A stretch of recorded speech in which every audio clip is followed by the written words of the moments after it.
benvenuti nel mio nuovo video. Oggi vi farò vedere tutti i miei slime. E sono 5.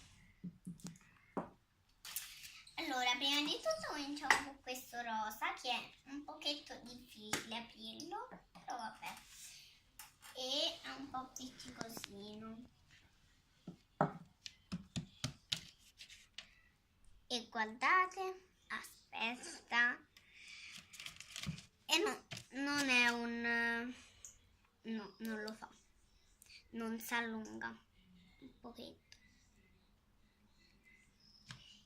E questo slime rosa mi piace davvero un sacco, anche se un pochetto appiccica.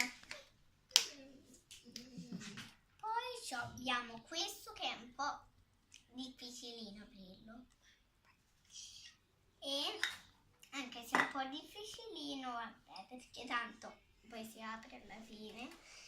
E è pure un po' duretto, arancione,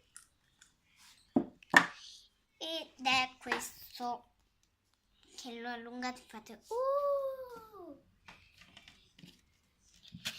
ed è questo.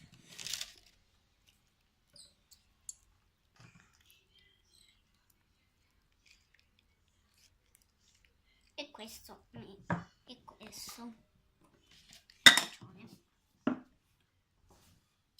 Poi questo, che è un mini cestetto, dove lo aprite e dentro c'è lo slime. Ed eccolo, a questo punto sembra un pancake, però facendo così un po', come vedete a me mi si è già un pochetto rovinato e non si allunga come quello rosa, però è lo stesso carino. A questo punto sembra la gingivale 1. Vabbè. E il mini cessetto rosso. Compongo una cosa così. Eccola. Un po' difficilino a tirarlo fuori perché plastilina, e la devi comprare ovvio. E poi ci dovete mettere nel burro d'arco e mescolarlo, e viene così morbido. E questo verde.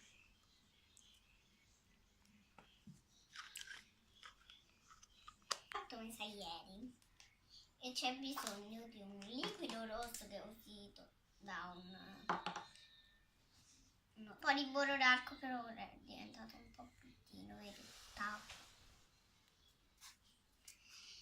e si spezza subito. E questo che niente, un po' bruttino. Spero che questo video vi sia piaciuto, sia così lasciate tanti like qui sotto, e al prossimo video, ciao!